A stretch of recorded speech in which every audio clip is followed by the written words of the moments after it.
ये 3 शेर देखें बतौर खास। मैं जिसे ओढ़ता बिछाता हूँ वो सब मैं डिलीवरी ऐप पे मंगाता हूँ। और दिल नाउम्मीद तो नहीं, नाकाम ही तो है। ब्लिंकिट है, ज़ेप्टो है तो आराम ही तो है। और हमको मालूम है बास्केट की हकीकत, लेकिन जल्द आ जाता है आखिर तो ये माल अच्छा है। याद है वो दिन जब आधा संडे परचून की दुकान से चीनी, चाय पत्ती और सब्जी वाले से धनिया पुदीना लाने में निकल जाता था। घर पर एक लिस्ट बनती थी, मम्मी बोलती जाती थी और बउआ लिखता जाता था और चुपके से ऐड कर देता था क्रीम वाले बिस्कुट। लेकिन सोसाइटी और बाजार ससुर ऐसे बदल गए कि अब सुविधा बहुत हो गई है, लेकिन थ्रिल जो था वो उसका थ्रिल गायब हो गया है।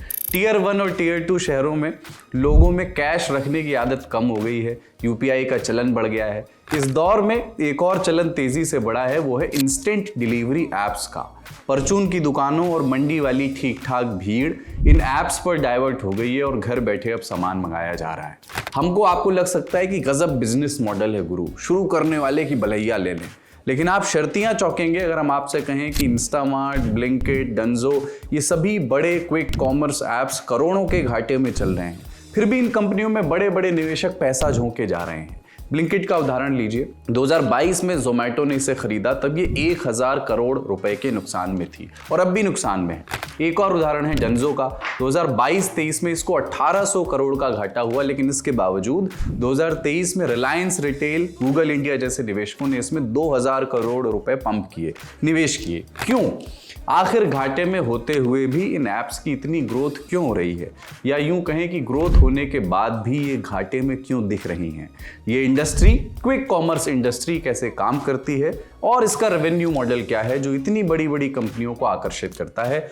इन्हीं सवालों के जवाब जानेंगे आज। नमस्कार, स्वीकार कीजिए, अपन है कुलदीप और आप देख रहे हैं जटिलता का विलोम और सरलता का पर्यायवाची, आसान भाषा में।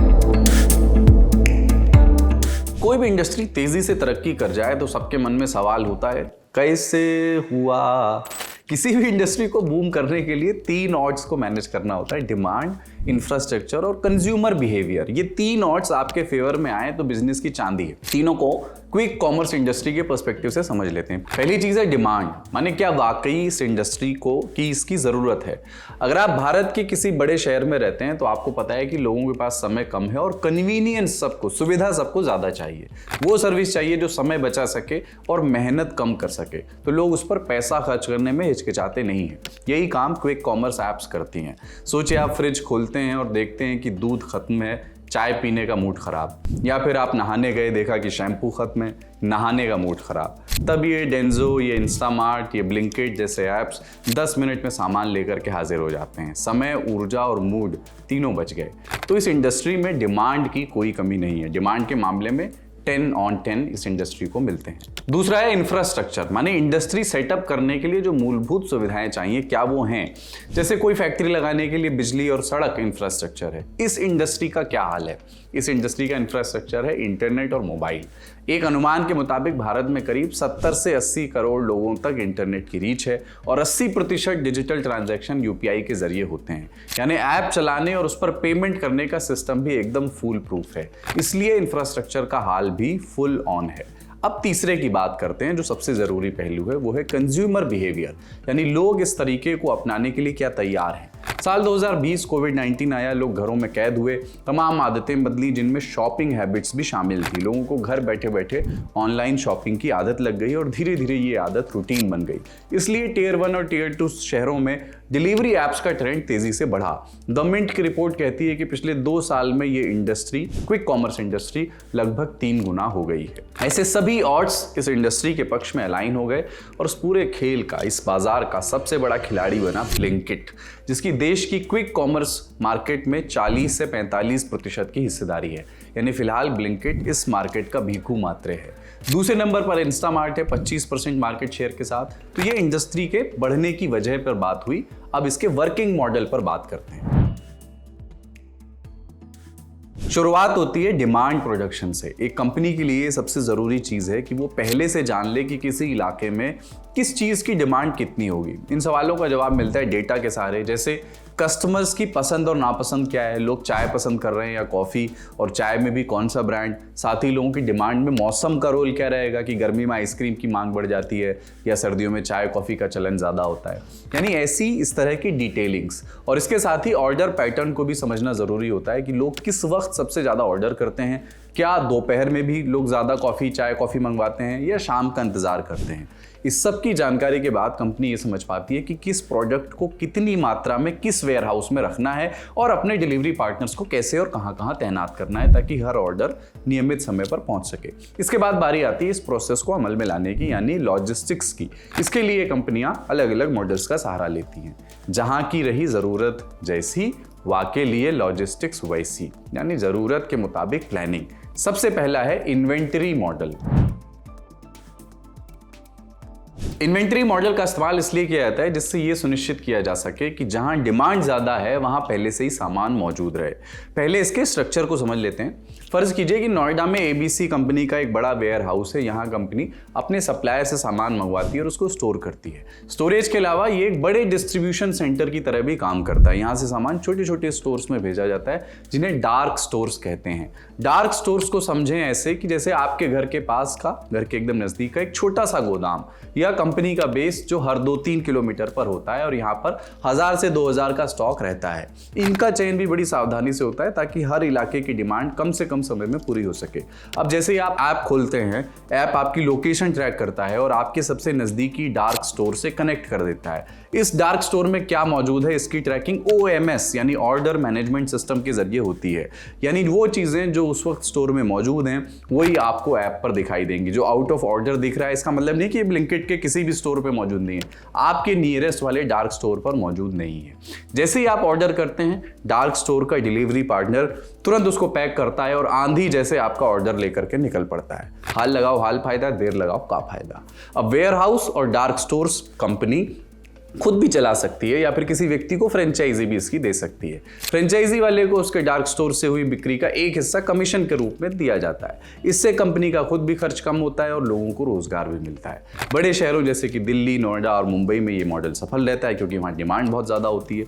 लेकिन जब बात आती है Tier 2 शहरों की, वहाँ इस मॉडल का इस्तेमाल नहीं किया जाता क्योंकि वहाँ पे डिमांड कम होती है। इसलिए वहाँ कंपनियाँ दूसरे मॉडल्स अपनाती हैं ताकि खर्च किफ़ायती रहे।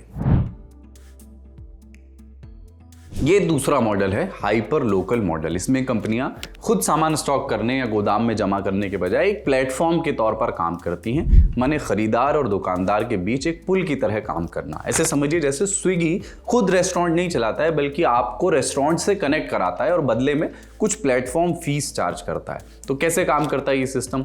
जैसे ही आप अपना ऑर्डर देते हैं, ये प्लेटफॉर्म आपके अपने नज़दीकी सप्लायर यानी दुकानदार को एक रिक्वेस्ट भेजता है। दुकानदार उस सामान को पैक करता है और डिलीवरी पार्टनर उसे आपके दरवाजे तक पहुंचाने के लिए निकल पड़ता है। इस मॉडल से कंपनी का गोदाम में स्टॉक रखने का खर्च बच जाता है। यानी उन इलाकों में जहां डिमांड कम होती है वहां कंपनी को निवेश कम करना पड़ता है। पर कुछ चुनौतियां भी हैं, जैसे कि निर्भरता। इस मॉडल में कंपनी पूरी तरह से दुकानदारों पर निर्भर हो जाती है। इससे प्रभावित हो सकती है क्वालिटी। कभी कभी ऐसा हो सकता है कि दुकानदार पुराना या एक्सपायरी वाला माल दे दे जिससे कस्टमर का अनुभव बिगड़ जाए। इस मॉडल से कंपनियां कमाई कैसे करती हैं? इसके लिए प्लेटफॉर्म एक छोटी सी फीस चार्ज करता है जो हर ऑर्डर के साथ कस्टमर या दुकानदार से लिया जाता है। यानी जितने ज्यादा ऑर्डर उतनी ज्यादा कमाई। ये तो मॉडल के वर्किंग की बात हुई। अब समझते हैं इस इंडस्ट्री में कंपनियां कितने पैसे कमाती हैं और कैसे। तो रेवेन्यू मॉडल समझने के लिए कुछ टेक्निकल टर्म्स से परिचित होना पड़ेगा। एक है ग्रॉस ऑर्डर वैल्यू GOV। मान लीजिए कि पूरे साल में किसी ऐप पर जो सारे ऑर्डर्स हुए हैं उसका कुल दाम जोड़ दिया जाए तो उसे ग्रॉस ऑर्डर वैल्यू GOV कहेंगे। उदाहरण के तौर पर अगर साल भर में 10 ऑर्डर हुए और उनका कुल मूल्य 1000 रुपए था तो ये 1000 रुपए आपका GOV कहलाएगा। दूसरा शब्द है एवरेज ऑर्डर वैल्यू AOV, यानी औसतन एक ऑर्डर कितने का था। इसके लिए GOV को कुल ऑर्डर की संख्या से भाग दिया जाता है। यानी अगर 1000 रुपए का GOV है और कुल 10 ऑर्डर हुए हैं तो 1000 divided by 10 equals to 100 rupees, 100 रुपए। ये आपका एवरेज ऑर्डर वैल्यू AOV हो गया। यानी औसतन हर ऑर्डर 100 रुपए का था। एक और टर्म है, मान लीजिए कंपनी को GOV का एक हिस्सा मिलता है जो उनकी कमीशन और उनके एड रेवेन्यू से आता है। इसे टेक रेट कहते हैं। यहाँ एक बात ध्यान रहे कि ये कंपनी का प्रॉफिट नहीं है, कंपनी की कमाई है। प्रॉफिट तो कमाई से खर्च को घटाने के बाद निकलता है। तो इस टेक रेट में कमीशन के साथ एड मोनेटाइजेशन और डिलीवरी चार्जेस शामिल हैं। माने अगर टेक रेट 10% है तो कमाई 1000 का 10% यानी 100 रुपए की हुई। इस इंडस्ट्री का रेवेन्यू मॉडल बस इसी टेक रेट पर टिका है। अगर जीओवी, एओवी और टेक रेट ज्यादा हो और खर्चे कम तो बिजनेस को सफल मानिए। कैसे? इसे टॉप 2 जो हमारे उदाहरण है प्लेयर्स इस इंडस्ट्री के, उनके आंकड़ों से हम समझते हैं। टॉप 2 कौन से हैं? ब्लिंकिट और इंस्टामार्ट। ब्लिंकिट की बात पहले। 2022 में जोमेटो ने इस कंपनी को खरीदा और क्विक कॉमर्स की दुनिया में कदम रखा। यहाँ कदम रखना आसान था, लेकिन चुनौती थी इस तेजी से बदलते हुए बाजार में टिकना और बढ़ना। 2022-23 का जो फाइनेंशियल ईयर था उसमें ब्लिंकिट की स्थिति क्या थी? जीओवी यानी ग्रॉस ऑर्डर वैल्यू। कंपनी ने पूरे साल में कुल 6450 करोड़ रुपए का ऑर्डर हासिल किया। एवरेज ऑर्डर वैल्यू हर ऑर्डर औसतन 541 रुपए का था। टेक रेट, कंपनी का टेक रेट था 16.5%, जिससे कंपनी को 1000 करोड़ की कमाई हुई। लेकिन इस कमाई के बावजूद कंपनी को भारी नुकसान उठाना पड़ा। स्टोर्स का खर्च और डिलीवरी एजेंट्स को भुगतान मिला करके कई खर्चे और भी थे, जिनको मिला करके कमाई से 2 गुना खर्च हो गया और नतीजा हुआ 1000 करोड़ का नुकसान। जोमेटो और कंपनी के बाकी इन्वेस्टर्स ने आगे बढ़ करके निवेश किया और ये रणनीति रंग लाने लगी। डार्क स्टोर्स में विस्तार हुआ। एक साल में डार्क स्टोर की संख्या 383 से बढ़कर के 639 हो गई। कस्टमर बेस बढ़ा। जहां पिछले साल 12 करोड़ इनके ऑर्डर्स थे, 2023-24 में ये संख्या बढ़कर के 20 करोड़ पार कर गई। ऑर्डर्स और कस्टमर्स बढ़ने से जीओवी लगभग 2 गुना हो गया और इस बढ़त का फायदा कंपनी को दिखा। ज्यादा लोग ऐप इस्तेमाल करेंगे तो विज्ञापनों से भी कमाई बढ़ी और डिमांड की वजह से डिलीवरी चार्जेस भी बढ़े। इससे टेक रेट में सुधार आया। टेक रेट 16.5% से बढ़कर के 18.5% हो गया, जो भारत में किसी भी क्विक कॉमर्स कंपनी के लिए अब तक सबसे ज्यादा है। नतीजा 2023-24 में कमाई का आंकड़ा 2300 करोड़ पार कर गया, लेकिन नए स्टोर्स खुलने की वजह से खर्च भी बढ़ा। कंपनी को 384 करोड़ का नुकसान हुआ। हालांकि ये नुकसान पिछले साल के मुकाबले 1000 करोड़ का जब नुकसान हुआ था उससे काफी कम था। और अब अप्रैल से सितंबर 2024 के बीच कंपनी ने अपना नुकसान सिर्फ 11 करोड़ तक सीमित कर लिया। ये ट्रेंड बताता है कि कंपनी जल्द ही नो प्रॉफिट नो लॉस या मुनाफे की ओर बढ़ सकती है। ब्लिंकिट का ये मॉडल बताता है कि क्विक कॉमर्स इंडस्ट्री में सक्सेस के लिए मार्केट में पकड़ बनाना जरूरी है, जिसके लिए बड़े निवेश की जरूरत है और इसके साथ ही स्पीड और क्वालिटी पर ध्यान देना जरूरी है। तभी टेक रेट आपका बढ़ेगा और लॉस कम होगा।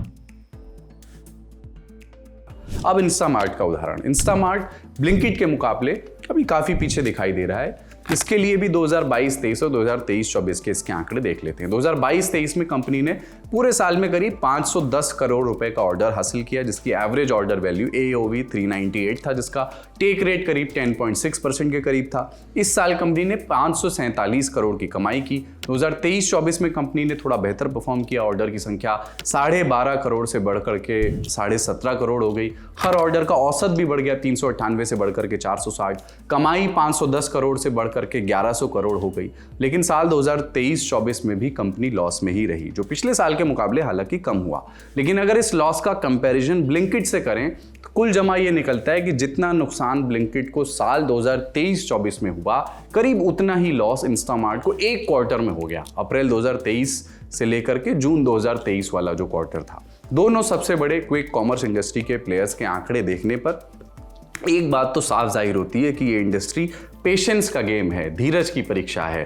पर डिमांड और इंटरनेट रीच ऐसी है कि बड़ी बड़ी कंपनियां इसमें इन्वेस्ट कर रही हैं। इन सब के बाद भी कुछ कंपनियों के डूब जाने का खतरा रहेगा ही। बिजनेस और जीवन का यही नियम है, सर्वाइवल ऑफ द फिटेस्ट। आज के लिए इतना ही, फिर मुलाकात होगी और फिर किसी नए टॉपिक पर आसान भाषा में बात होगी। ये एपिसोड लिखा हमारे साथी आकाश ने। देखते रहिए दी लल्लन टॉक।